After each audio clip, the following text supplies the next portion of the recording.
Maybe it will serve as a motivation for us, and some people have already said, you're going to pave the path for us to go back home. We don't know, but please give it a try. Thank you. Thank you.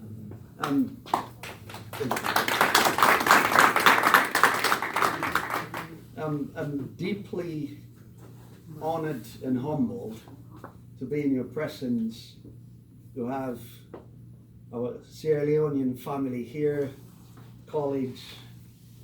This is truly humbling. As my colleague, Dr. Delaney, has said, don't give a historian a platform to speak for 5 or 10 minutes.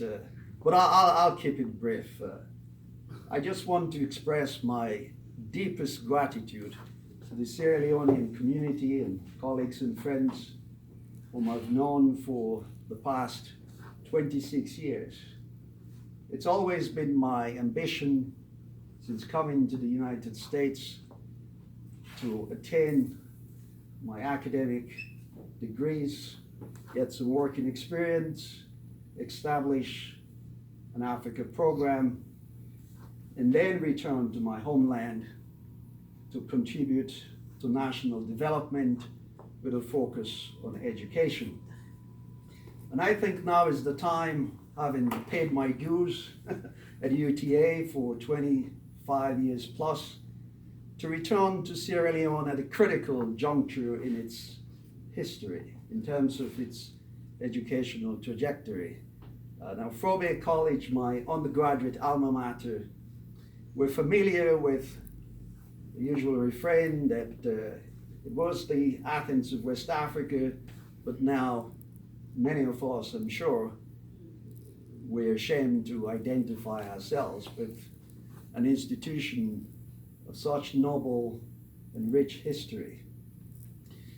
But I personally am committed to the mission to go to Sierra Leone, to Frobe College in particular, and collaborate with colleagues at the university and beyond to transform Frobe College into a world-class teaching and research institution that we'll all be proud of.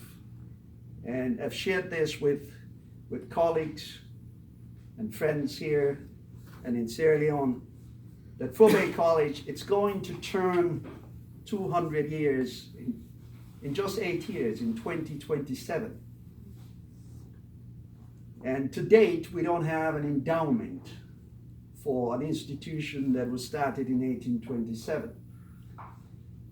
So I have a vision, a determination to collaborate, to do all it takes to work with those in Sierra Leone and globally to raise a $200 million endowment for Frobe College by 2027.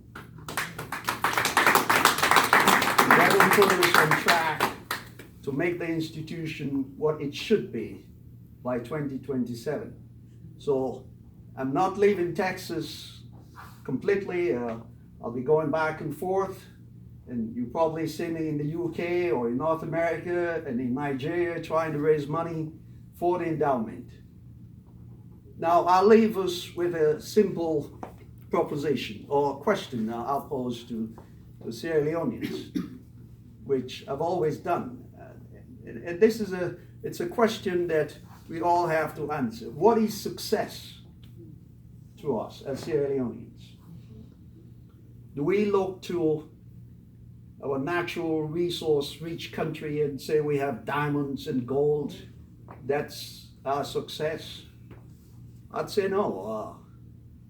The greatest success we can point to is when we invest in human lives. I'm guided by a conviction all my life that one's best self-interest is public interest.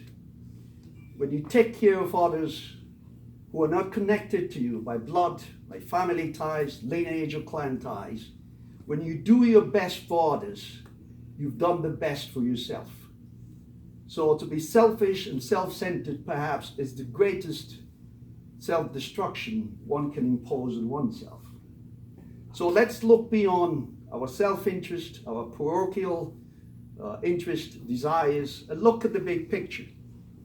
And I say this before I close. To me, success is simply defined as one's legacy being better than one's inheritance.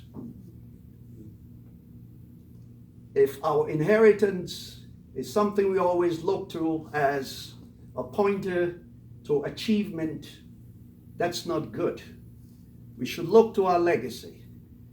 The Athens of West Africa, regarding Probate College, that's our inheritance. The question now is, how are we going to be remembered once we're no longer here? And I'm sure there's consensus in this room that the reality of Sierra Leone today doesn't measure up to the inheritance we've had. Those of us who were in Sierra Leone in the 60s and 70s will point to a glorious past. That's fine, but we should honor the past, celebrate the present, but let's work collectively, harder than we've ever done, so that we'll build a future, a legacy that our kids, our grandchildren will be proud of and write books about us when we're no longer here. And this is a collective enterprise.